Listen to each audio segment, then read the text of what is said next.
Très bien. Bon, moi, je vois à travers le sondage qu'il y a déjà pas mal de personnes qui, l'air de rien, s'en servent assez souvent. Donc, c'est plutôt bon signe, parce que une des missions que moi je me suis donnée, c'est de permettre aux gens justement de se plonger dedans, parce que ça me semble un incontournable. Que l'on aime ou qu'on n'aime pas l'IA, il me semble impossible de passer à côté. C'est un peu comme aimer ou pas aimer l'informatique. Et donc du coup, voilà, je me présente rapidement. Donc, je m'appelle Johan Théron. À la base, je suis programmeur, puisque je ne travaille pas dans le développement d'IA, par contre. Je m'y suis mis un petit peu avant l'avènement de ChatGPT.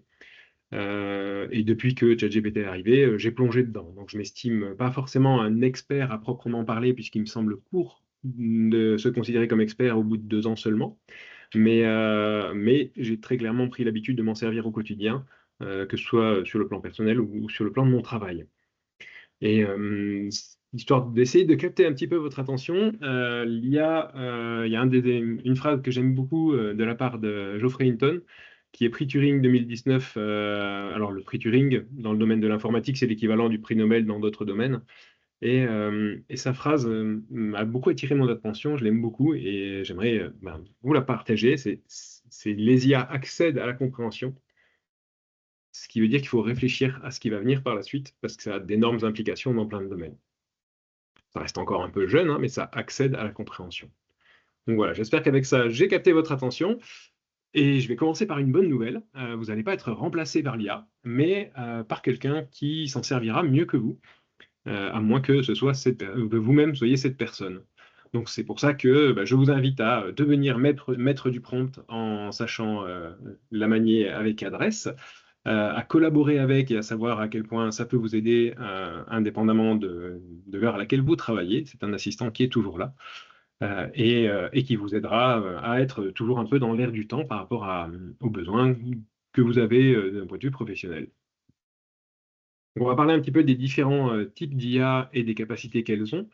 Le document, cette présentation, je vous la transmettrai pour que vous puissiez vous y référer et profiter un peu des définitions qui sont là. Je vous explique un petit peu le prompt. Alors, je suis obligé de l'expliquer parce que parfois certaines personnes ne sont pas au courant de ça. Le prompt, c'est le texte qu'on donne à l'IA pour pouvoir lui donner des consignes, en fait. Ça a l'air d'une formule magique, mais en fait, avec l'IA générative du type de ChatGPT, ce n'est jamais que des phrases en français. On va apprendre à tourner de différentes façons pour obtenir ce qu'on veut, mais c'est étonnamment simple d'utilisation. Un peu trop simple parfois, puisque ça va nous pousser à parfois être un peu trop succinct dans nos demandes et donc être déçus des résultats. Ce que c'est qu'un algorithme, alors on va pas rentrer dans le détail, mais c'est par opposition à l'intelligence artificielle, un algorithme, c'est un programme qui va permettre de prendre des décisions dans des cas anticipés, à la différence de l'intelligence artificielle qui est capable de prendre des décisions dans des cas non anticipés parce qu'elle va elle-même prendre ses décisions. Un algorithme ne prend pas ses décisions, un algorithme met en œuvre les décisions du programmeur. Un modèle, c'est une représentation mathématique des connaissances d'une IA. Donc, on va parler de différents types de modèles. ChatGPT 3.5 ou 4, ce sont des modèles d'IA. Mais il y a aussi des IA qui vont générer des images. C'est d'autres modèles. Et les IA s'appuient sur un réseau neuronal. Donc, c'est le cerveau de l'IA, en quelque sorte.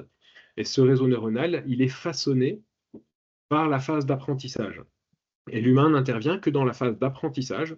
Et le réseau neuronal se façonne, entre guillemets, tout seul. C'est-à-dire que la façon dont le réseau neuronal est organisé, les humains n'ont pas la main dessus et ça ne relève pas de leur décision. C'est cette phase d'apprentissage qui va faire que le programme de l'intelligence artificielle va façonner elle-même l'organisation de son réseau neuronal. Il existe différents types d'IA. L'IA réactive, qui va être un peu telle que Deep Blue, des IA qui réagissent à une situation immédiate et qui ne stockent pas d'infos et qui n'évoluent pas. Elles-mêmes, il y a pu avoir une phase d'apprentissage initiale ou pas. Alors des fois, on parle d'IA alors que ça n'en est pas vraiment, ce sont que des algorithmes. Je crois que Deep Blue, c'était qu'un algorithme d'ailleurs. Et donc, c'est presque de l'IA par abus de langage. Ça ne bouge pas dans le temps, ça ne s'améliore pas tant qu'on n'y remet pas la main. L'IA à mémoire limitée, donc là l'exemple c'est typiquement les voitures autonomes de chez Tesla. qui elles-mêmes ont été entraînées avec une phase d'apprentissage et qui peuvent petit à petit s'adapter à de nouvelles situations, en tirer des nouvelles indications et progresser et améliorer leur façon de faire au fur et à mesure que le temps passe. Donc là, on est dans de l'IA, parce que là, on a vraiment un apprentissage automatique en complément de l'apprentissage initial qui permet qu'elle se développe en fait. Ensuite, on a également l'IA générative un peu plus connue, celle qui ressemble à ce qui a fait énormément de bruit depuis 2 ans, notamment ChatGPT, mais c'est qu'on sort comme Copilot, Gemini, DALL-E pour les images, idéogramme, je vous montrerai quelques exemples. On atteint des niveaux où on ne peut plus faire la différence entre une image générée par IA et une image naturelle. Ça pose plein de problèmes, donc on va aborder. Elle ne comprend pas vraiment ce qu'elle fait, cette IA-là, mais elle est suffisamment plausible dans ses résultats pour réussir à passer le test de Turing. Le test de Turing, c'est un test qui a été inventé par le fameux informaticien Alan Turing, qui a inventé un test qui permet de déterminer si de l'autre côté du clavier, on a un humain ou un programme. Donc maintenant, il y a des IA qui arrivent à le passer. Donc ce n'est plus un test suffisamment pertinent. Et des IA qui n'existent pas encore, mais sur lesquelles on se dirige petit à petit, des IA un peu plus avancées, qui font intervenir des théories de l'esprit, des théories de la conscience. C'est des champs de recherche qui se mettent en place. Alors ça ne veut pas dire que les IA vont devenir conscientes, attention, mais le fait même qu'on commence à se poser cette question-là, c'est quelque chose d'assez significatif et intéressant. Et donc, c'est vraiment des champs complets qui sont en train de s'ouvrir. Et c'est là-dessus que ça peut déboucher sur des vrais questionnements éthiques sur lesquels il va falloir se pencher. C'est un indispensable, on ne peut plus mettre ça sous le tapis, quoi. Donc, c'est des IA qui pourront aller beaucoup plus loin dans les applications, puisque là, elles pourront apporter quelque chose et remplacer l'humain dans toutes ses facettes, notamment les relations sociales. C'est un peu bizarre dit comme ça, mais c'est techniquement plausible. C'est pareil, vous avez 2 petits liens vers des vidéos YouTube que je vous laisserai consulter quand vous aurez le support. C'est des petites interventions de la personne que j'ai citée initialement, qui explique un petit peu son point de vue. Ça permet justement dans cette direction-là, ça permet de relativiser. Ce dont je vous parle, ce n'est pas le fantasme de Johan Théron, mais c'est bien un expert sur le sujet qui aborde ces points-là. Alors, l'IA générative, puisque vous êtes un peu là pour ça, l'idée c'est d'essayer de vous donner quelques briques sur le pourquoi on s'en saisit et pourquoi c'est vraiment important. Encore une fois, je vais passer rapidement là-dessus, vous le retrouverez dans le support. Le processus d'apprentissage, il y a évidemment une énorme phase de collecte de données. Cette phase-là, elle pose aussi des problèmes éthiques, puisque les données, il y a des données qui peuvent être à caractère personnel dedans. Il y a des données qui peuvent être payantes, etc., etc. Et il est difficile a posteriori de savoir quelles sources de données ont été utilisées. Donc, il pourrait y avoir une IA, un modèle dont on a, enfin, des données qu'on a pillées pour pouvoir alimenter un modèle, et ça serait un problème, on ne pourrait pas s'en rendre compte a posteriori, quoi. Il y a une phase d'entraînement de cette IA, comme j'en parlais tout à l'heure. C'est là où on va lui donner énormément de données et lui permettre de les intégrer. Puis une phase d'apprentissage où on va lui poser des questions et on va la corriger lorsque ses réponses passent à côté. C'est cette phase-là qui est fondamentale. C'est dans cette phase-là qu'elle câble elle-même son cerveau. Il y a une phase de réglage fin où là, on va lui demander, ajuster certains éléments quand on veut vraiment la rendre plus pertinente sur quelque chose, mais c'est aussi dans ces réglages fins qu'on va lui demander de refuser de répondre lorsqu'on lui demande comment on va fabriquer une bombe ou comment on peut dissimuler un corps. Ça a posé des problèmes, ce réglage fin, parce qu'il est intrinsèquement politique. C'est-à-dire que même quand on ne veut pas faire de politique, on a un avis sur certaines choses. Et il y a eu des exemples, par exemple, d'IA générative qui fabriquait des images avec comme consigne en réglage fin de représenter au plus possible la diversité. Donc ça part d'une intention louable, mais lorsque ça a été détourné et que des personnes ont été lui faire générer des images de soldats nazis, par exemple, eh bien on s'est retrouvé avec des images de soldats nazis blancs, enfin de toutes les origines ethniques, et ça a fait un peu de bruit. J'ai dit de vous expliquer pourquoi.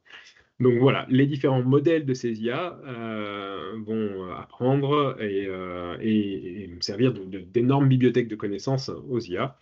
Et l'amélioration continue, dans le principe, si vous avez déjà un petit peu utilisé ChatGPT, peut-être que vous avez remarqué que de temps en temps, il vous propose deux réponses, et à vous de choisir laquelle vous convient le mieux. On est exactement dans de l'amélioration continue, en temps réel, c'est-à-dire que la réponse que vous choisissez, vous la considérez comme meilleure pour des raisons qui vous sont propres. Statistiquement, à force de personnes qui vont choisir telle ou telle réponse qui est meilleure, ChatGPT va faire évoluer son modèle. Donc, ChatGPT, soit c'est gratuit, soit c'est pas cher. Et comme d'habitude, quand c'est gratuit, bah, c'est vous le produit. Donc, en vous servant de ChatGPT, vous contribuez à l'alimenter et à le faire avancer. Pas forcément un mal en soi, mais il faut le savoir. Donc, enfin, c'est à vous de choisir quel type de données vous partagez dessus. Ça part aux États-Unis, tout ça. L'IA générative, donc, créer de nouvelles données ou contenus qui imitent des caractéristiques de données existantes. Ça, c'est vraiment le propre de l'IA générative. Un exemple pour les images, c'est assez facile à comprendre. L'IA générative va créer réellement des images. Elle ne fait pas un patchwork d'images existantes. Ces images existantes lui ont servi à comprendre ce que c'est. On lui a montré 300 000 images de chats, elle sait ce que c'est qu'un chat. Mais quand on va lui demander un chat qui fait du parachute, elle n'a jamais eu d'image en entrée de chat qui faisait du parachute. Elle va réellement inventer l'image d'un chat qui fait du parachute. Donc l'IA générative, que ce soit le texte, l'image ou tout bientôt la vidéo, elle crée réellement. Alors ça existe depuis très longtemps, hein, l'IA au sens propre, c'est-à-dire avec des réseaux de neurones qu'on entraîne, ça existe depuis plus d'une trentaine d'années. Mais depuis l'avènement de ChatGPT, donc relativement récemment, hein, c'est la première fois qu'elle est aussi facilement accessible à tout le monde et aussi facilement utilisable pour des résultats concrets qui sont vraiment pratiques, quoi. Pour avoir utilisé des générations de texte avant l'arrivée de ChatGPT, c'était extrêmement laborieux, c'était extrêmement léger en termes de volume que c'était capable de créer et d'une qualité assez médiocre. Euh, Voilà un exemple des 50 IA qu'on peut retrouver des services en ligne qui sont les plus utilisés pour l'instant. Ce graphe sans doute sera obsolète dans 2 semaines puisque il y a à peu près une centaine de nouvelles startups qui se lancent dans l'IA chaque jour dans le monde. C'est extrêmement, extrêmement prolifique, ça change très, très souvent. Il y en a qui meurent, il y en a qui reviennent. Il y a évidemment des éléments principaux qui restent, hein. ChatGPT n'est pas prêt de s'éteindre, je pense. Et c'est pareil pour les éléments principaux. Mais l'IA, comme par exemple Ideogram, qui est là en 32e, elle était complètement inutilisable il y a encore 6 mois parce qu'elle ne générait pas d'images suffisamment exploitables. Aujourd'hui, elle a complètement explosé d'autres IA du type DALL-E par la qualité de ce qu'elle est capable de faire. À quoi va vous servir l'IA générative type ChatGPT? Eh bien, en fait, le plus compliqué, c'est d'imaginer toutes les applications possibles. C'est un peu comme à l'arrivée d'Internet. Aller savoir qu'on allait faire Amazon, aller savoir qu'on allait faire Wikipédia, et qu'on allait faire des services SaaS, qu'on allait faire du cloud. C'était absolument, je ne vais pas dire impossible, mais compliqué d'imaginer tout ça au moment où c'est arrivé. Donc là, c'est un travail qui va se faire sur le long terme. On peut s'en servir pour plein de choses, comme là, quelques exemples que je donne, l'alignement réglementaire, parce que ChatGPT est capable d'être au courant des normes qui existent, qui sont en train de sortir, et de vous aider pour vous mettre à jour sur le sujet. Et évidemment, et c'est là que c'est probablement le plus impressionnant, générer des textes pour le web ou autre, de faire des réponses automatiques, de traduire de manière extrêmement efficace, puisque ce que vont faire les modèles de langage, c'est qu'ils vont attribuer, alors d'un point de vue mathématique, ils attribuent un vecteur à un terme. Ce vecteur-là, c'est un peu comme un vecteur mathématique, une direction qui représente le sens de ce mot. Le sens de ce mot, il va être facilement traduit s'il y a des mots qui ont exactement le même sens dans une autre langue. Mais lorsqu'il y a des mots similaires ou des mots qui n'existent pas tels quels dans une autre langue, pour un vecteur, il y a un point de départ, un point d'arrivée, eh bien le modèle de langage va traduire en arrangeant plusieurs mots qui vont permettre de partir du même point de départ et d'arriver au même point d'arrivée. S'il n'y a pas un mot qui fait le trajet direct, eh bien, ce sont des vecteurs, il va assembler plusieurs mots pour faire le même trajet. Et donc finalement, ces trajets, ces vecteurs qui représentent du sens, eh bien, arrangés de cette façon-là, au sein d'une phrase, au sein d'un texte complet, ils vont être capables de faire une traduction beaucoup plus pertinente qu'une traduction mot à mot, puisque bah, il est évident que des mots comme plus ou plus, qui s'écrivent exactement de la même façon, n'ont pas du tout le même sens. Eh bien, le vecteur de ce mot-là va être différent selon le contexte dans lequel il est utilisé, et donc il ne va pas y avoir d'erreur de traduction au moment de la traduction. J'ai fait une petite digression, mais c'était pour vous montrer un petit peu la puissance de ce type de traduction par rapport à un truc standard. Donc voilà, un petit peu tout ce qui est faisable dans ce domaine-là. Pour le recrutement, un exemple concret. Euh, j'ai assisté à un cabinet de recrutement qui avait du mal à trouver quelqu'un pour une fiche de poste qui était trop technique. Ils ne comprenaient pas le contenu de cette fiche de poste et ils ont convoqué quelqu'un qui était complètement à côté des clous. Eh bien, entre le CV et la fiche de poste, ChatGPT lui est parfaitement capable de vérifier s'il y a match et éventuellement de générer les questions complémentaires à poser au téléphone avant de faire déplacer la personne pour savoir si elle est adaptée à ce poste ou pas. Ça évite les ratés, ça fait gagner du temps, ça gagne en pertinence pour le client du cabinet de recrutement. Donc voilà, c'est des détails assez simples qui prennent 20 secondes à mettre en œuvre et qui font gagner du temps, vraiment. Donc des exemples à large échelle. On a évidemment des acteurs majeurs du marché qui se sont emparés de ça. Tout le monde connaît Tesla et les voitures autonomes. Amazon qui se sert de ça pour faire des recommandations personnalisées en fonction de ce que vous faites, ce que vous regardez, le comportement que vous avez. De la détection de fraude pour ce qui est de Mastercard, mais ça marche aussi maintenant à travers les comportements des gens dans les magasins. Et évidemment, Netflix, qui va pas seulement vous recommander des films et des séries, mais va également déterminer quelle production il doit faire en fonction de ce que les gens aiment.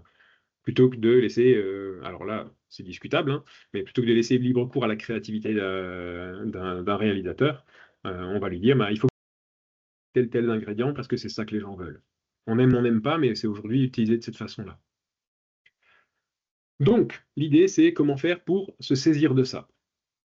D'autres exemples plus faciles, car plus à notre portée. L'idée, c'est vraiment de vous montrer des choses qui sont qu'on peut mettre en œuvre sans avoir besoin de sortir un budget qui se compte en millions. C'est une des forces de cet outil-là. Pour une société dont je ne peux pas citer le nom et qui fait des traitements sur des moteurs, ils se sont rendus compte de manière collatérale que lors de ces traitements, ils collectaient suffisamment d'informations pour anticiper les pannes des moteurs. Et donc, bah, ils développent maintenant, au début, c'était uniquement à travers la courbe des graphes, où il y avait un humain qui passait dessus et disait, bah, tiens, ça c'est louche, ça va représenter telle panne, parce qu'ils en avaient la force de l'habitude, ils se sont rendus compte que telle courbe, ça faisait telle panne derrière. L'idée, c'est de maintenant d'automatiser ça avec l'IA, pour qu'elle reconnaisse des symptômes plus subtils qu'un humain n'aurait pas forcément vu, et en tout cas, d'éviter à un humain de faire ça toute la journée. Ça, c'est une application il ne nécessite pas de très gros développement, ça se compte en quelques dizaines de milliers d'euros. Pour une société qui s'appelle Biomédal à Besançon et qui fait de la prépa médecine, l'idée c'est d'entraîner, donc faire le réglage fin, le fine-tuning de l'intelligence artificielle sur des spécificités des cours que eux donnent. Ils adaptent leurs cours à chaque ville dans lesquelles il y a des concours de médecine pour les adapter aux petites préférences des profs qui corrigent dans cette ville-là. Et l'idée, c'est que du coup, l'IA puisse répondre différemment à chaque élève selon la ville où il est, pour s'adapter au concours qu'il doit passer spécifiquement. Et un développement qui est en cours également. Vous recevez un coup de fil. Si c'est quelqu'un qui est dans votre liste de contacts, ça passe. Si c'est quelqu'un qui n'est pas dans votre liste de contacts, il y a quelqu'un qui peut se faire passer pour vous ou pour une secrétaire qui répond et qui essaie de détecter l'intention de l'interlocuteur. Si c'est de la pub, après à vous de choisir, soit ça lui raccroche au nez, soit ça lui tient la patte le plus longtemps possible, parce que des fois on a un petit côté revanchard quand on s'est fait embêter pendant des années par la publicité au téléphone.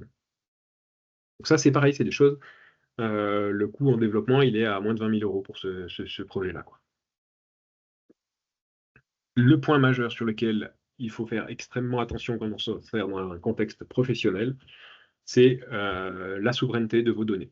C'est-à-dire que si jamais il y a des secrets de fabrication ou ne serait-ce que des informations privées de vos clients, Il est compliqué d'aller utiliser des services tiers sans garantie. Et quand on parle de services tiers sans garantie, évidemment, si ça part aux États-Unis, avec le Patriot Act, vous avez la garantie modulo l'importance de ce que vous faites, quoi. Donc toutes les données que vous avez vont pas forcément intéresser le gouvernement américain, mais il est possible aussi que ce soit considéré comme une faute que d'aller stocker des données là-bas si c'est un peu trop précieux. Donc il faut faire attention. Les sujets, ben, évidemment, la vie privée, la sécurité de vos données, la conformité réglementaire. Certaines données n'ont pas le droit de partir, tout simplement. L'indépendance technologique. Si jamais vous dépendez ben, d'une IA qui est américaine, ben, vous dépendez aussi de la qualité des relations entre le gouvernement français et le gouvernement américain. Alors ça va avec le gouvernement américain parce qu'on n'envisage pas forcément de problèmes à court terme, mais il y a d'autres gouvernements avec qui ça peut se passer. Israël est très en pointe sur les domaines de l'IA et les relations ne sont pas forcément extrêmement au beau fixe avec ce pays-là, par exemple. Donc, il faut faire attention à où sont vos données, le choix de votre fournisseur et comment on accède à ces données et qui accède à ces données. Il est possible, selon vos besoins, de faire intégrer de mettre en interne votre modèle d'intelligence artificielle et de le faire fonctionner chez vous directement. Là, il y a certains modèles qui peuvent être mis en place de cette façon-là, et ça vous règle le problème de où sont stockées vos données. Par contre, pour l'évolution du modèle, bah, ça vous contraint soit à le faire évoluer vous-même, soit à chaque fois à récupérer une nouvelle version et à le réentraîner avec vos données spécifiques. Donc voilà, je pense qu'on est encore dans les temps, tout va bien. Donc je vais vous faire quelques petites démonstrations de prompts pour que vous voyez un petit peu. Alors il y en a ceux qui ont déjà l'habitude, ça va vous sembler un peu trivial. Pour les autres, j'espère que ça va vous intéresser. Donc on va quitter la démo et je vais retourner sur mon poste. Alors.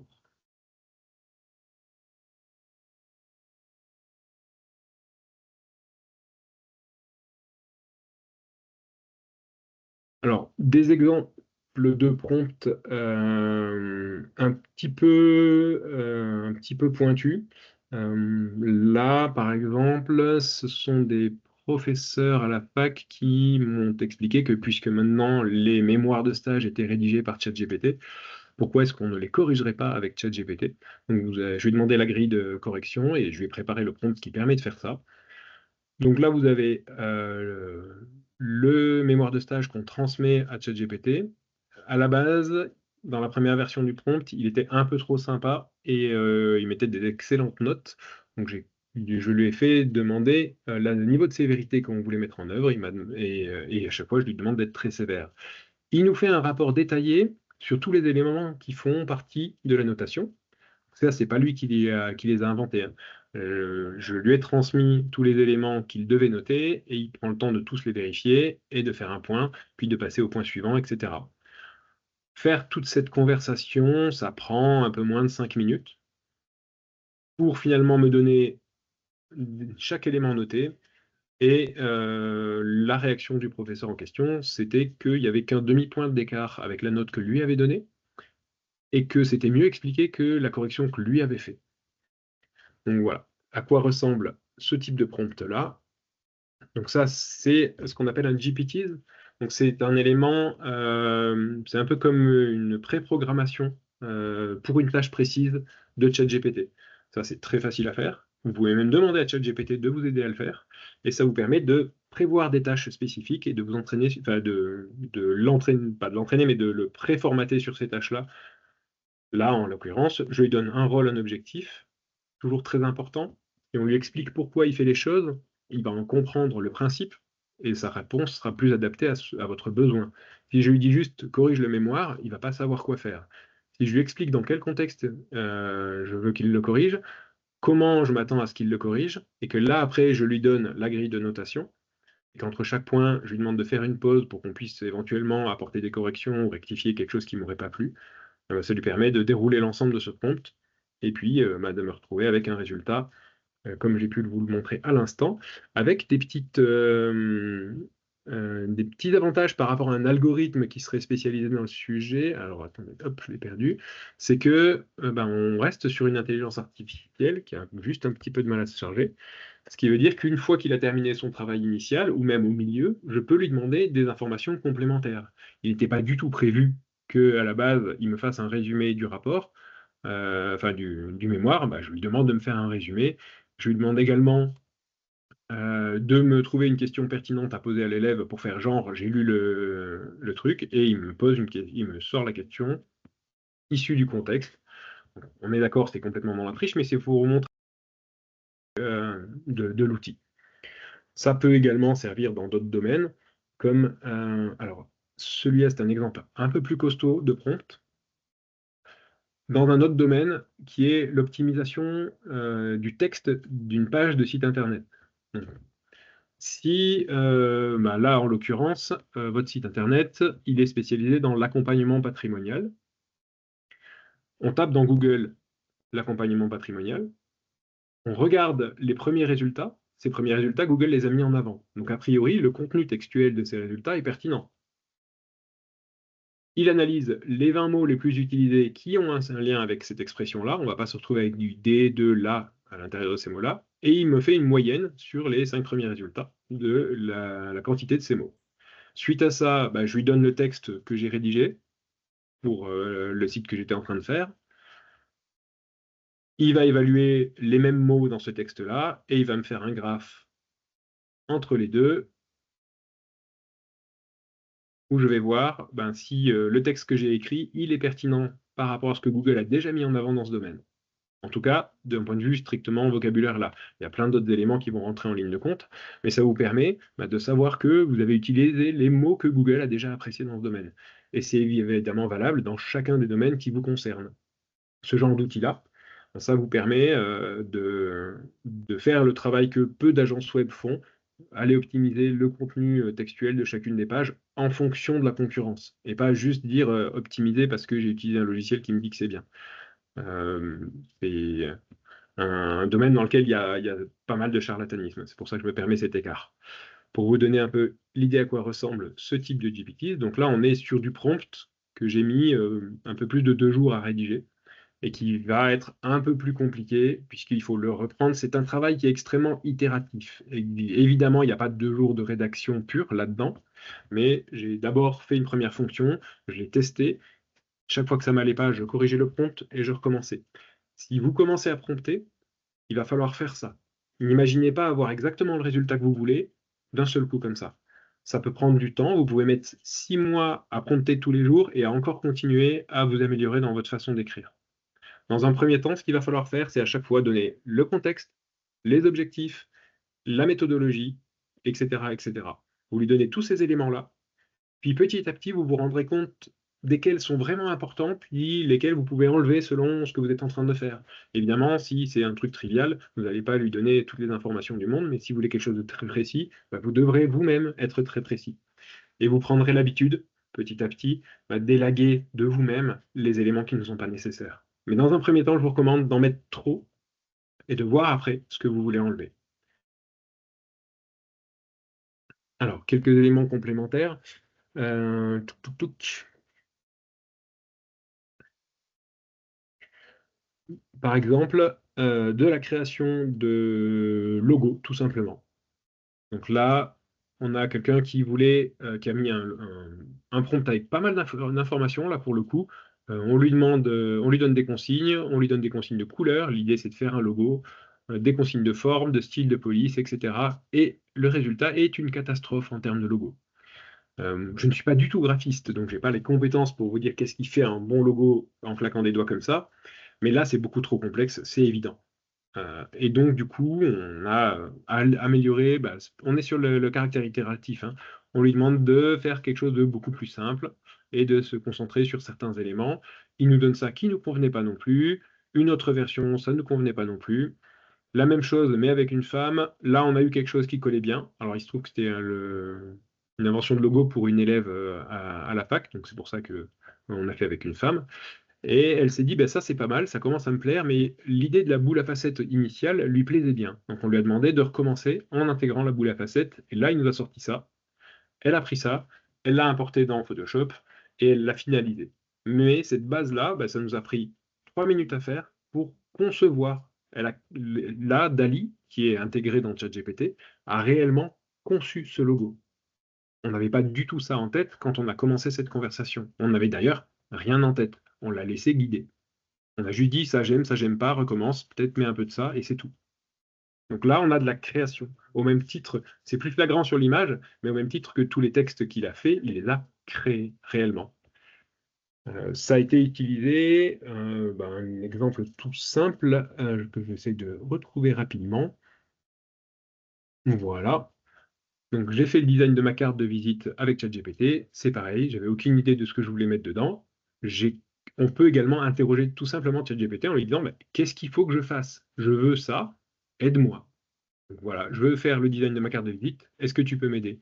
Si vous ne savez pas quoi dire dans votre prompt, bah, demandez à ChatGPT comment rédiger votre prompt. Il peut vous aider sur ça aussi. Ou alors, quand vous avez fait votre prompt et que vous n'obtenez pas ce que vous voulez, bah, demandez à ChatGPT qu'est-ce qui cloche dans mon prompt? Qu'est-ce que je peux améliorer? Il peut vous aider à ça aussi. Donc, c'est un peu du méta-prompting, mais c'est une façon de progresser dans ce domaine-là. Donc là, je lui donne les informations qu'il me demande. Il rajoute 2, 3 éléments, il m'explique ce qu'il va faire, il le fait, ça ne me convenait pas du tout. Donc je lui demande de faire quelque chose de plus simple. Il me fait ça, c'est pas beaucoup plus simple. Je veux quelque chose noir et blanc, beaucoup plus dans la douceur et la nuance. Et là, j'ai un premier résultat qui a commencé à m'intéresser, mais je ne voulais pas de ce petit bonhomme-là, etc. Donc je lui ai demandé de modifier l'image et de retirer ces éléments. Et au final, j'ai fait imprimer à partir de ça, où moi j'ai rajouté les éléments dedans par la suite. C'est-à-dire que, encore une fois, un travail itératif, et une fois qu'il a fini ça, ben, on le récupère, on l'importe dans un logiciel et on termine le boulot. Ça ne fait pas tout à votre place, surtout dans ce contexte-là, mais ça vous fait gagner du temps en fait. C'est juste la finalité de ce truc-là, c'est gagner du temps. Alors, les éléments là, des exemples c'est les GPT dont je vous parlais, donc de modules préconçus. Vous avez par exemple celui-ci, que j'ai créé pour une société qui était spécialisée dans le démarchage. On lui donne le site internet d'une entreprise. Il va consulter l'ensemble de ce site, voir de quoi l'entreprise parle, et se comporter comme le chef d'entreprise et simuler un chef d'entreprise qui est pas très conciliant pour le commercial qui va essayer de le démarcher. C'est de l'entraînement, tout simplement.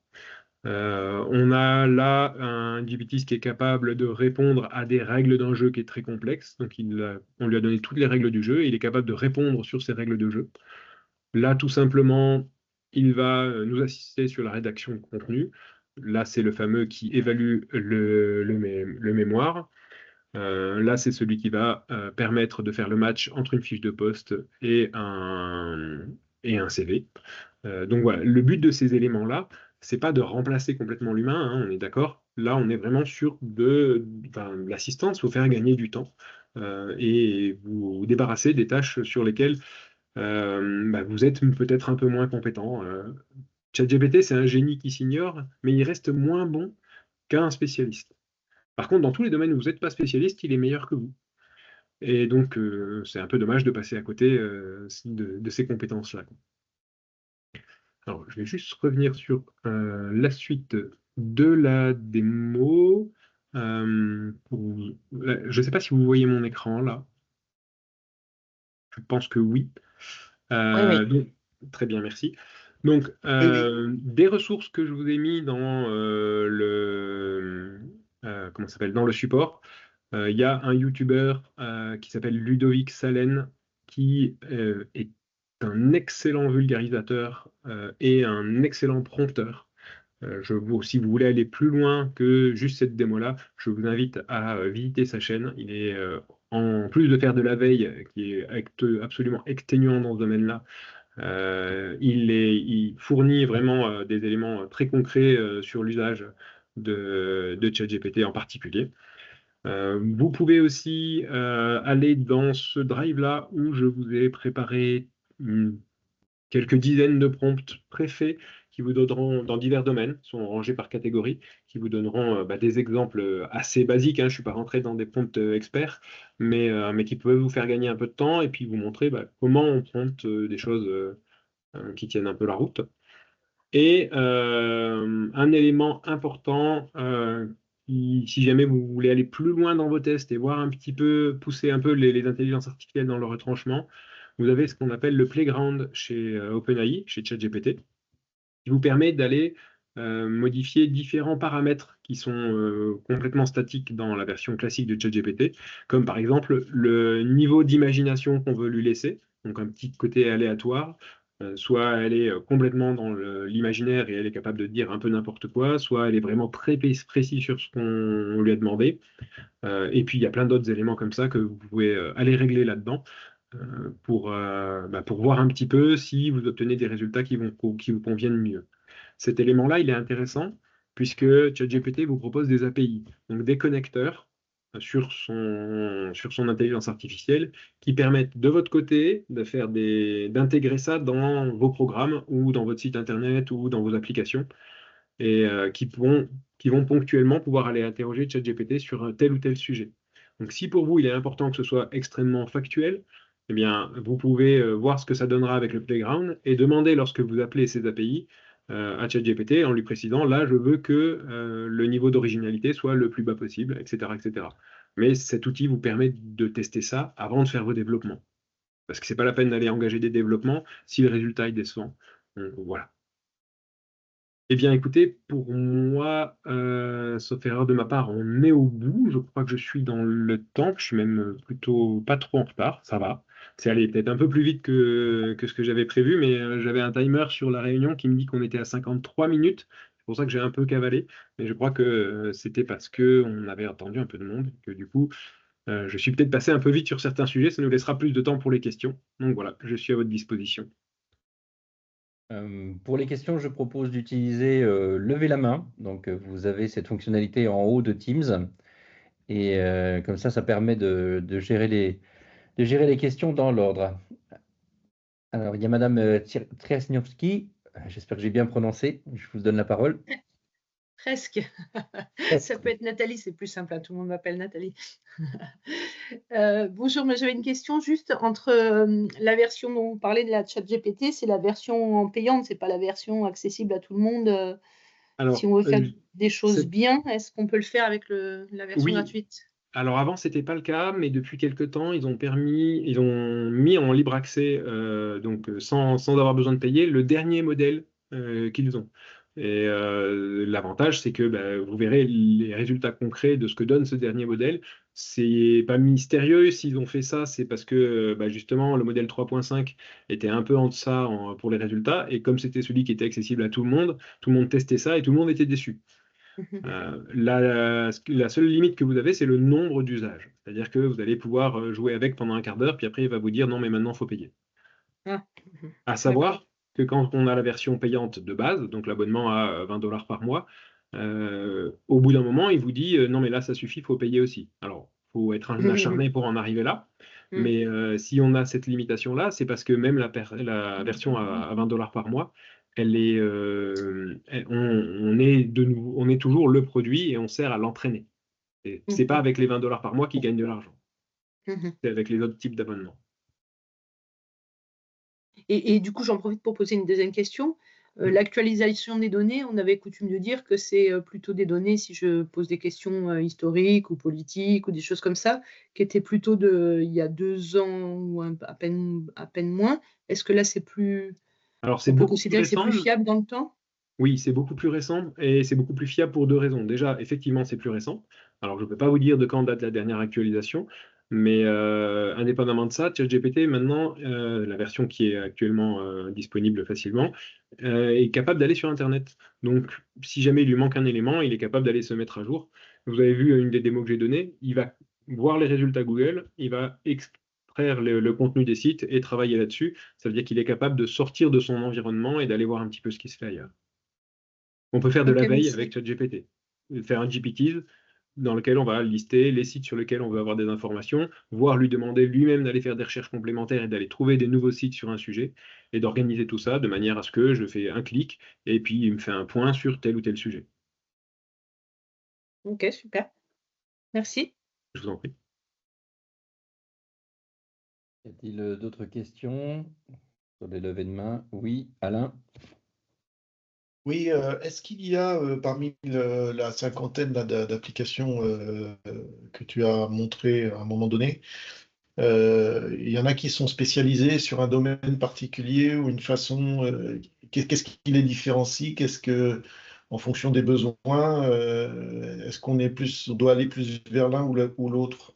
Alors, il y a des grandes catégories qui sont assez publiques, on va dire. C'est-à-dire qu'il y a des grands domaines qui vont être la génération de texte, la génération d'images, etc., etc. Mais après, il y a parfois quelques IA qui sont très spécialisées et qui sont moins connues. Je sais, par exemple, je suis tombé par hasard sur une IA qui est spécialisée dans le design de cartes électroniques, qui est capable, alors c'est pas mon domaine, donc j'ai pas pu mettre en œuvre et vérifier sa pertinence ou son efficacité, mais il y a au moins une IA qui existe spécialisée là-dessus. Et pour les, alors je ne vous ai pas fait de démo d'IA sur les images. Vous avez vu les quelques-unes pour ma carte de visite et puis le logo, mais je vais quand même vous partager une image sur une IA qui est absolument impressionnante sur ce sujet-là, pour que vous voyez un petit peu le gap qu'il y a eu dans ce domaine. Donc je vais repartager mon écran.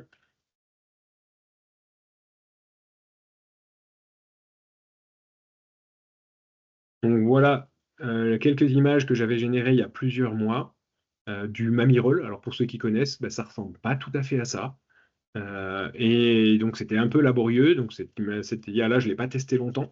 Pareil, les personnages étaient pas terribles, hein. Celui-là, ses lunettes, bah, il a pris une des poutres qu'il était en train de poser. Donc c'est pas terrible, terrible. Mais maintenant, ça génère des choses beaucoup plus crédibles.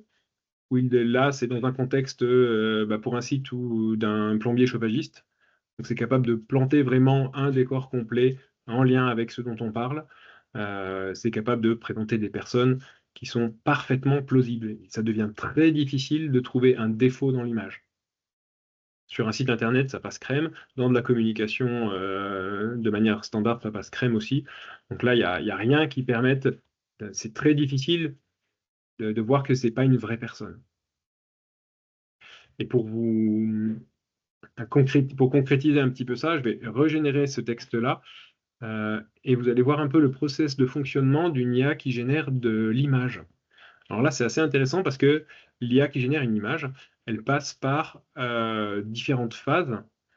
Comme vous pouvez le voir en bas à droite, elle défloute un flou complet.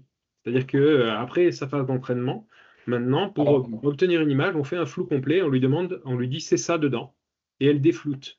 Et donc là, on les voit pas trop, le rafraîchissement fait qu'on nous voit que voilà, fait qu'on nous voit. Si tu bouges ta souris, on ne voit pas en fait. Il faut laisser le. Ok, alors je touche à rien. Vous les voyez un petit peu? On voit que c'est en train de déflouter. Il y a plusieurs étapes avant d'arriver à l'étape finale.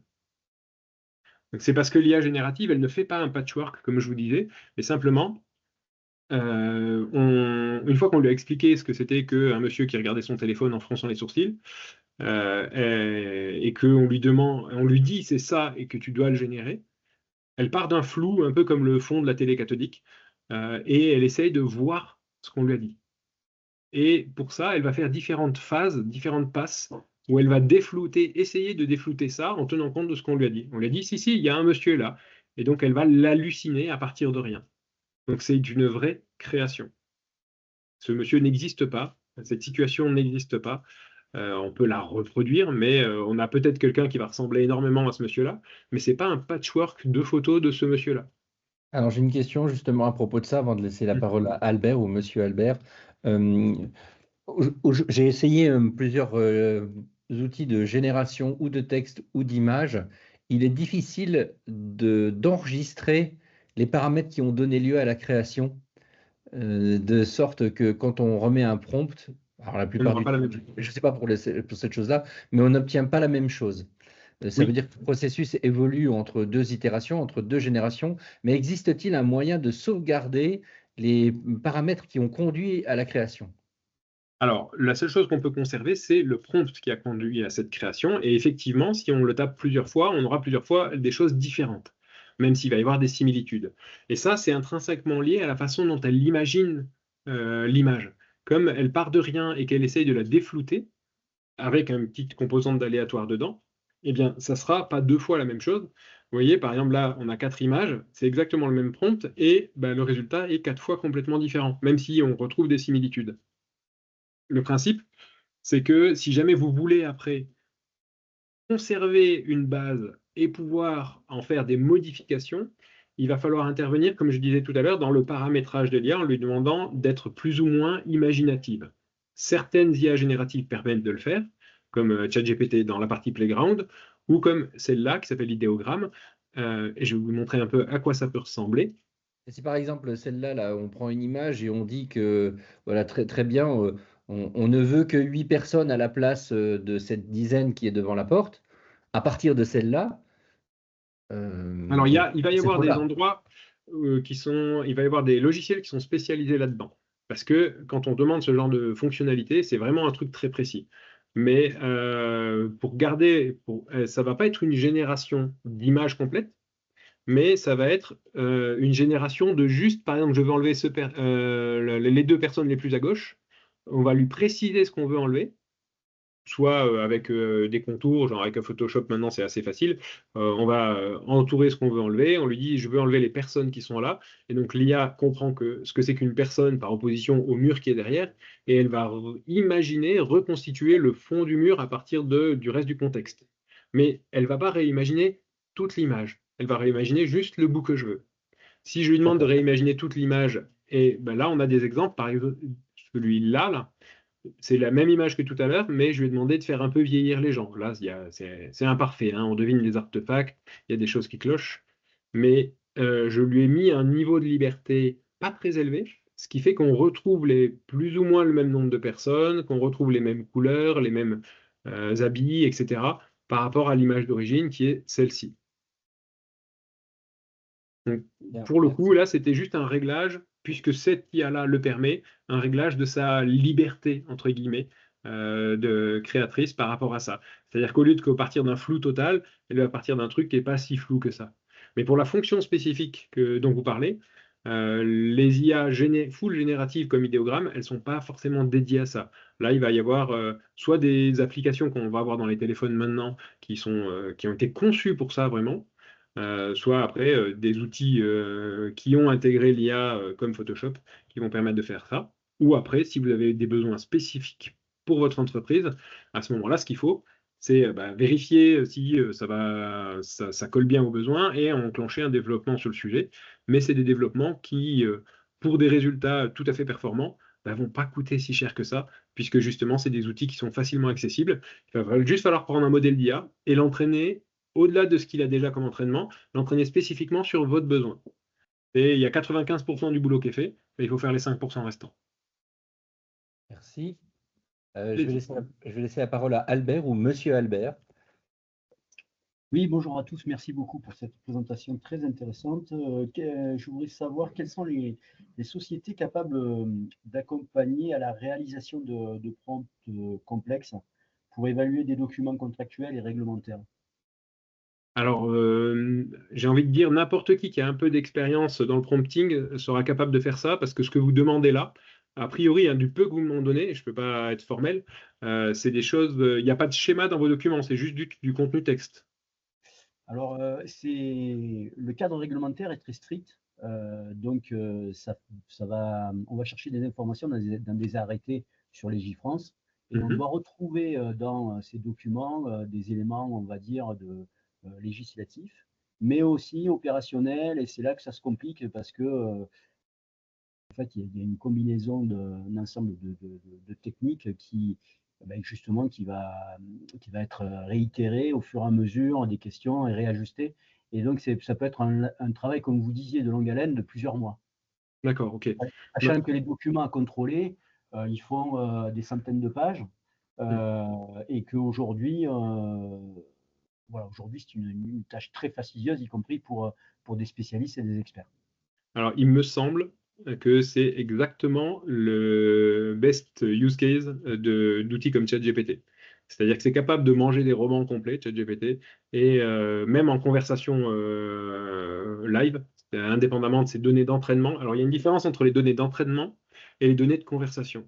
Les données d'entraînement, elles ont participé au modelage du cerveau de l'IA. Elles ont contribué à l'établissement des connexions et des règles qu'il y a dans son réseau de neurones.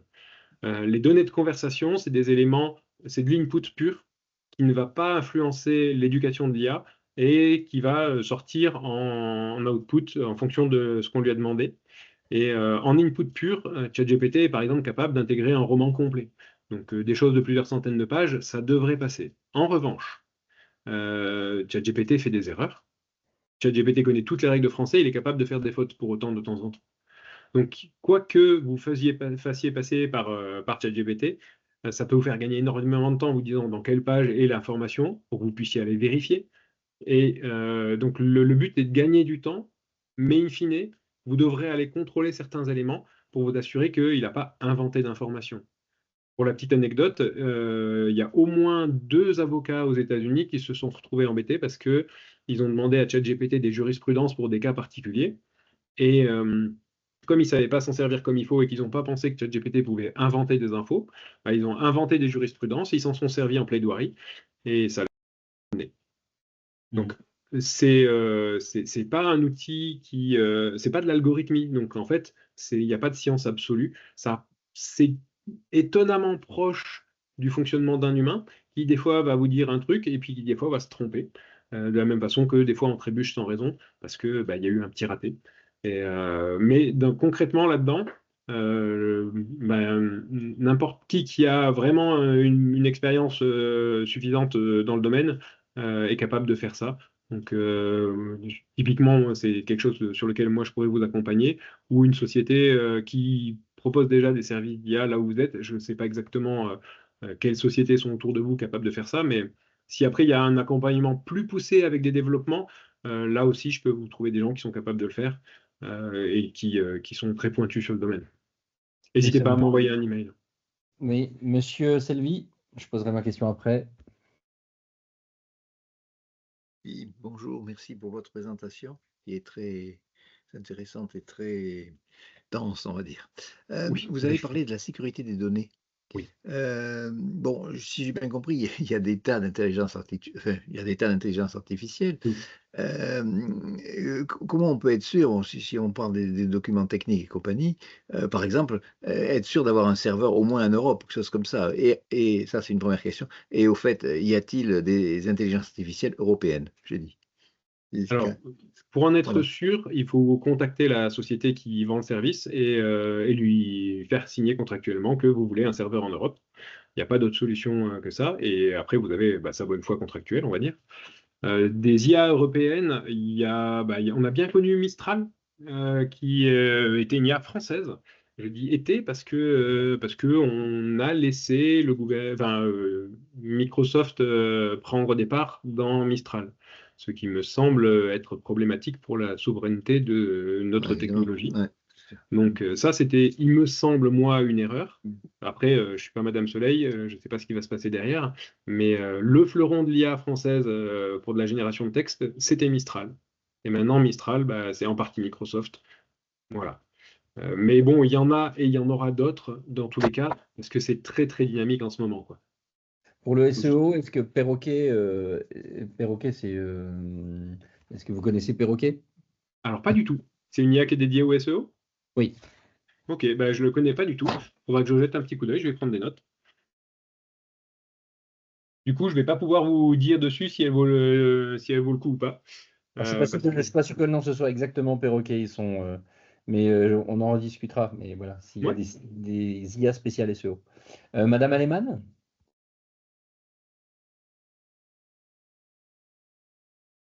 Je crois que votre micro est coupé.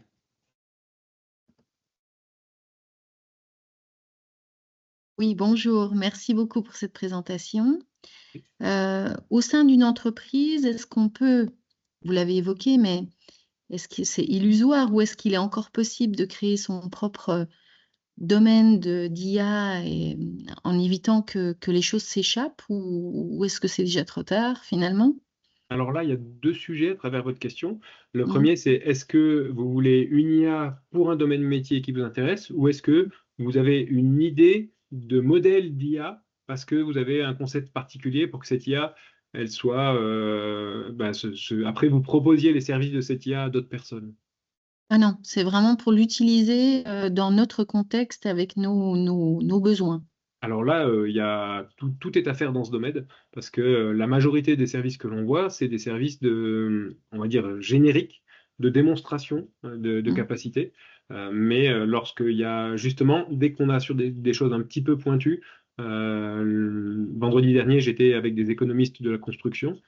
Les IA tels que ChatGPT n'étaient pas capables de prendre les plans et de faire des métrés par rapport à ces plans. Donc là, il y a une IA en reconnaissance d'image qu'il va falloir éduquer sur ce sujet-là précisément. Et donc là, c'est un truc qu'eux vont faire en interne aussi, parce qu'il y a des documents qui ne doivent pas sortir. Donc ça, c'est vraiment le moment de se lancer. C'est-à-dire que ça fait 1 an que c'est le moment de se lancer. Et il faut, enfin, ça va, aujourd'hui, c'est un domaine qui va plus vite que nous. Oui. Et donc, on est limité par notre capacité à intégrer ça dans nos structures. C'est pour ça que se lancer dans des projets dantesques, c'est pas forcément pertinent, puisque le temps qu'on les finisse, il y aura mieux qui sera sorti. Par contre, se lancer dans des petits projets pour tester ça, vous partez sur, déjà, vous faites une analyse un petit peu en interne des processus qui peuvent être améliorés par l'IA. Et ça peut être des choses aussi simples que quand on reçoit ce genre d'email, on n'y répond pas directement, mais pour pas dire de bêtises, on a des règles spécifiques et on fait faire les mails par ChatGPT par exemple et on les corrige avant de les envoyer, mais au moins on passe par ce processus pour améliorer les choses, les appels d'offres, les choses comme ça. Donc c'est des petits projets qui sont faciles à mettre en œuvre, qui vont pas coûter cher parce que ça va vous coûter un abonnement de ChatGPT, ça coûte 20 balles, autant vous dire que c'est voilà, c'est vraiment rien du tout. Et une fois que vous êtes un peu approprié ces éléments-là, après, vous commencez à envisager des projets un peu plus complets, un peu plus complexes, sur lesquels vous allez pouvoir mobiliser des ressources et des investissements. Mais c'est des projets qui, à mon sens, faut pas se lancer sur des projets supérieurs à 6 mois, à moins d'avoir vraiment des moyens et quelque chose en tête de très précis, quoi. Faut que ce soit des choses qui soient vite mises en œuvre. Il faut commencer par les choses simples. Et on peut s'assurer que ça ne sortira pas. Bien sûr, il suffit simplement que vous ayez, par exemple, un serveur installé en interne sur lequel vous allez mettre le modèle d'IA en question, que vous allez entraîner avec vos propres données, avec aussi la façon de répondre que vous voulez vraiment, quelle que soit la nature de l'IA, hein. Et à ce moment-là, à partir du moment où ça reste en interne, où personne n'a accès, donc la sécurité de vos données devient la sécurité de vos locaux. Si D'accord. quelqu'un est capable de rentrer dans vos locaux, il est capable d'accéder à vos données. Très bien. Merci beaucoup. Merci Je vous en beaucoup. prie. Mm. Et il y a Monsieur Albert qui a toujours la main levée. Je ne sais pas si vous avez encore une question. Non, non, excusez-moi. Non, non, Euh, pardon.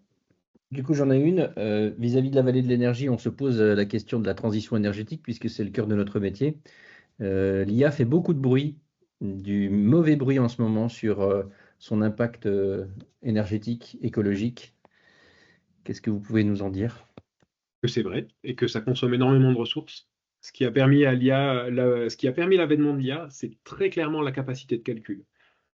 Et qui dit capacité de calcul dit consommation de ressources. Donc oui, l'IA, c'est pas forcément, c'est même forcément une mauvaise chose d'un point de vue écologique, sauf si ça nous permet d'aller plus vite justement sur des projets qui vont nous permettre d'améliorer l'écologie.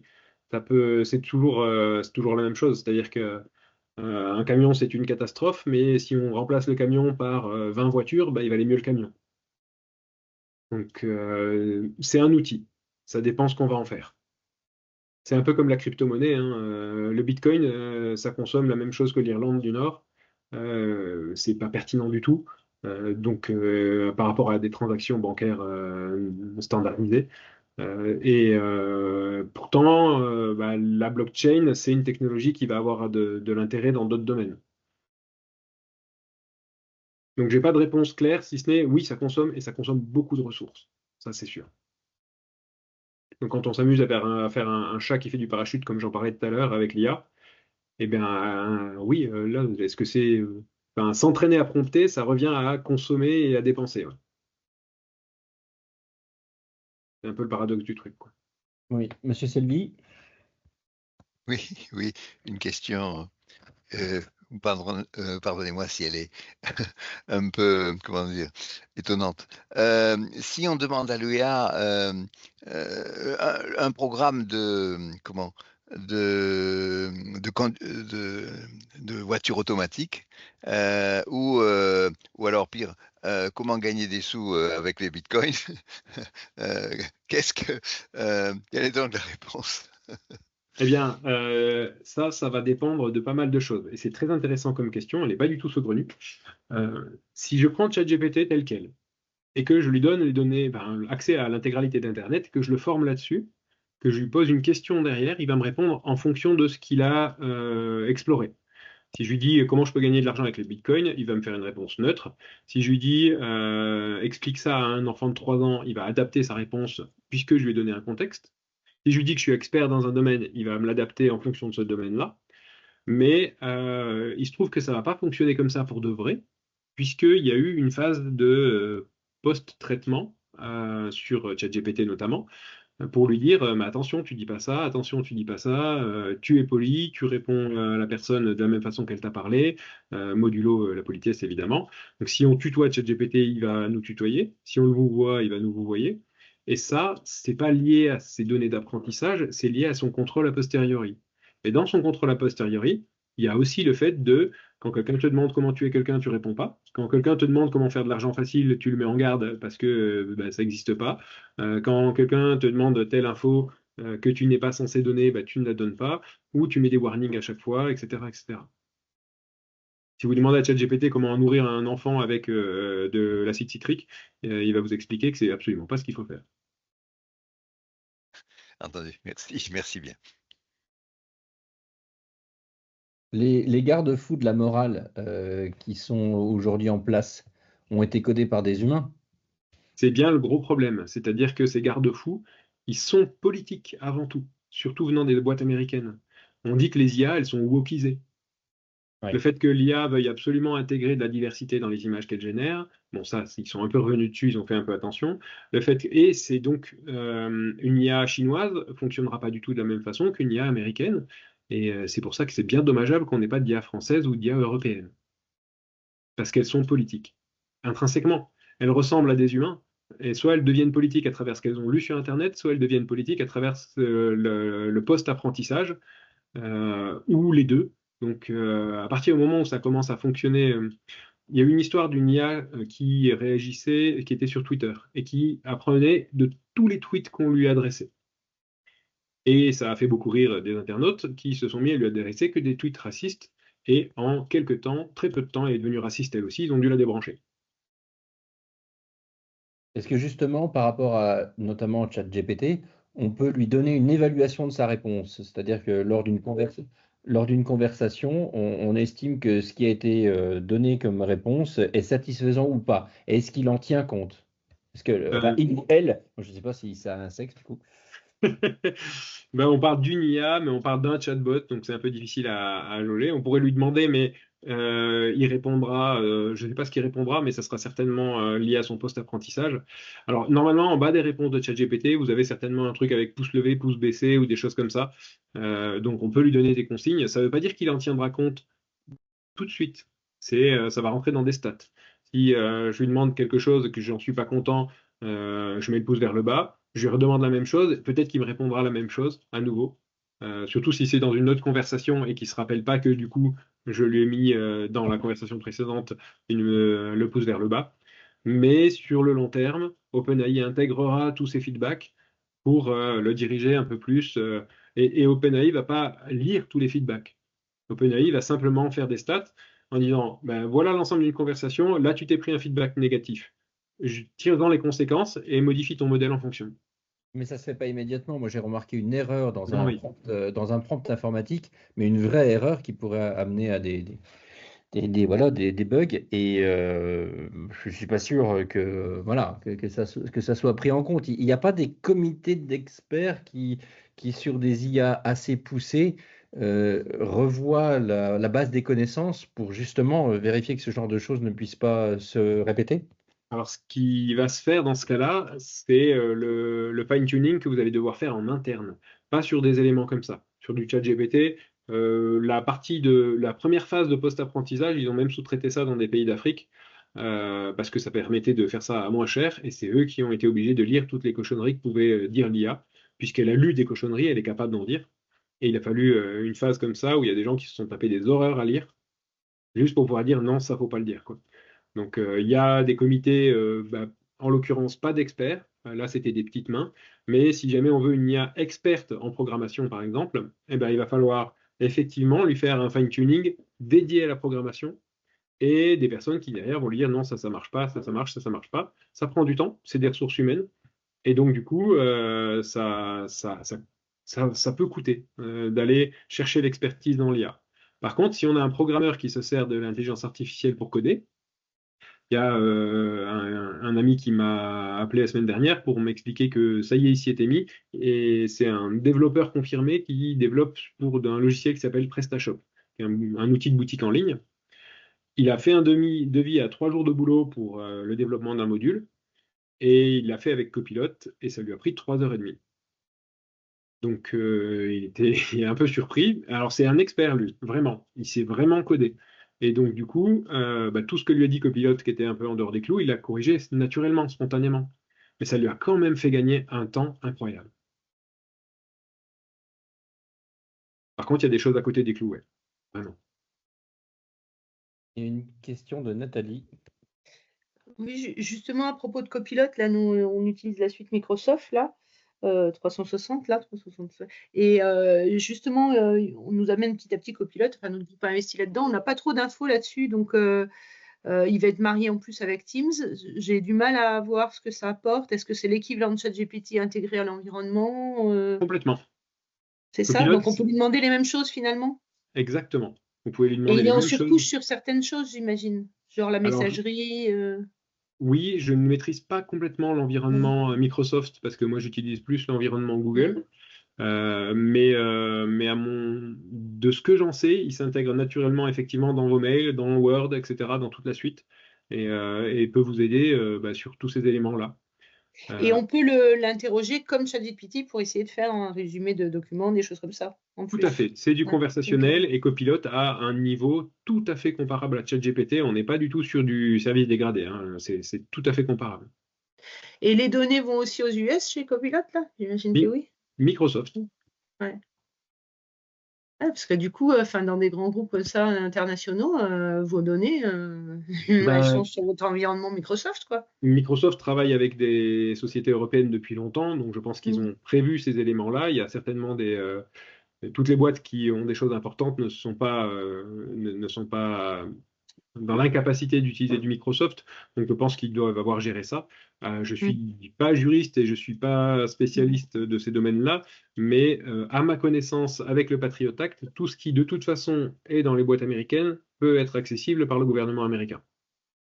Mais c'est modulo mon niveau de connaissance dans le domaine. Je suis pas juriste, je suis pas, mais voilà. Et il faut une motivation juridique, hein. Après, Oui, on peut croire c'est sous réserve leur bonne foi. sous réserve de leur bonne foi, mais Bien sûr. bon, voilà, Mais oui, voilà, c'est pas non plus. Enfin, on n'est pas en Chine, quoi. Et les États-Unis, c'est pas la Chine, quoi qu'on en dise. Là, pour la Chine, la motivation, elle est beaucoup moins formelle. Pour rebondir sur le côté imparfait des IA, lors de la présentation que j'ai fait vendredi dernier, il y a une des personnes présentes qui disait, bon, bah, ça y est, on va bientôt recevoir une lettre de licenciement parce qu'il fait tout à notre place. Donc tout le monde avait pris ça à la blague, hein, on n'était pas sur du sérieux. Et donc on a fait faire la lettre de licenciement par ChatGPT en lui demandant d'ajouter une pointe d'humour. Ce qui est un peu paradoxal dans cet univers-là. Et ChatGPT a rajouté comme point d'humour en fin de texte. La phrase exacte, c'était pour finir, on dit que lorsqu'une porte se ferme, une fenêtre s'ouvre. Eh bien, je vous souhaite une bonne continuation. Donc, dans un contexte de lettre de licenciement, dire aux gens que la fenêtre est ouverte, c'était un peu risqué. Ça peut faire de mauvais goût. Donc, et ça, ChatGPT n'est pas capable de s'en rendre compte. Parce qu'il ne se rend pas vraiment compte de ça. Donc voilà, là c'est un exemple de raté. Il faut lire ce qu'il a écrit quand même quand on répond. Est-ce qu'aujourd'hui, dans les formations telles que vous allez, les informations ou les formations telles que vous les avez menées aujourd'hui, on fait la différence entre les IA génératives et la gestion des data, la data à proprement parler? Est-ce que les deux peuvent être décorrélés ou est-ce qu'ils sont intimement liés? C'est-à-dire collecte des data, exploitation, la richesse qui est aujourd'hui dans les entreprises et qui est souvent sous-exploitée. Alors ça, c'est une excellente question. C'est très intéressant parce que c'est le cœur du sujet. La data, c'est le cœur de l'IA. Il y a les deux contextes, c'est-à-dire il y a le côté, le modèle initial, le modèle comme ChatGPT par exemple. Alors je ne crois pas que ChatGPT, on puisse l'installer en instance locale, mais des modèles qui sont performants tels que Mistral, on peut les installer en instance locale. Donc on récupère le modèle, on le met sur un serveur en interne et il n'y a plus rien qui sort. Puis une fois qu'on a fait ça, Mistral a déjà été éduqué avec des données trouvées sur Internet. On va lui rajouter les données de l'entreprise et on va parfaire son éducation. Donc ça, c'est un projet un peu complexe, hein, ça demande des compétences et du temps, mais on va compléter ce modèle avec les données de l'entreprise. Et là, on est dans le cœur du sujet, c'est-à-dire qu'il va devenir un expert aussi des données de l'entreprise. Il va pouvoir rebondir dessus, il va pouvoir répondre sur des choses dessus, il va pouvoir mettre des warnings quand il y a des incohérences, etc., etc. Et ça va être, si ça fait partie d'une phase d'apprentissage complémentaire, ça va être intégré dans son autoprogrammation. Et donc, c'est vraiment des sujets avec lesquels il sera à l'aise. Lorsqu'on fait une conversation un peu longue avec un chatbot, plus le texte est long et plus ce qui a été écrit au début perd en poids dans la conversation. C'est une pondération mathématique. La dernière phrase, elle a plus d'importance que la phrase d'il y a 400 pages. Eh bien, par contre, pour les données qui sont parties du modèle, celles avec lesquelles on l'a entraîné, il n'y a pas de problème de pondération. Tout a à peu près le même poids. Ça a vraiment fait partie de son apprentissage et donc il y a moins de soucis là-dessus. Il les connaît mieux. Je ne sais pas si j'ai répondu à la question exactement. Oui, enfin, disons partiellement. En complément de cette formation ou de cette information ou d'une formation sur l'IA, est-ce qu'il ne faudrait pas déjà parler de data, justement? C'était le sens de ma question. Ça va avec, effectivement. C'est vrai que c'est compliqué d'aller beaucoup plus loin sur le sujet parce que il y a deux solutions. Soit la data, elle est dans le modèle initial et si on utilise un service tiers, elle reste dans ce service tiers. Bien qu'avec ChatGPT, on peut lui transmettre des choses pour faire du fine-tuning, mais ça veut dire que cette data-là, elle part encore à l'étranger. Soit si on veut vraiment être maître de sa data, il y a qu'une solution, c'est tout ramener en interne. Mais dans ce cas-là, on se bride de certains modèles qui ne seront pas accessibles pour des instances locales. Donc c'est vraiment un sujet fondamental. S'il y a un besoin qui est lourd pour des entreprises qui ont vraiment les moyens, il faut prendre une IA telle Mistral et la spécialiser sur les données et avoir ça en interne. Eh bien, du coup, on est au bout alors. Bien, merci à tous. Merci Johan et je vous souhaite à tous une très bonne journée. Merci à vous. Merci, au revoir. Merci. Au revoir. Merci beaucoup. Bon après-midi. Merci, bon après-midi. Merci à vous.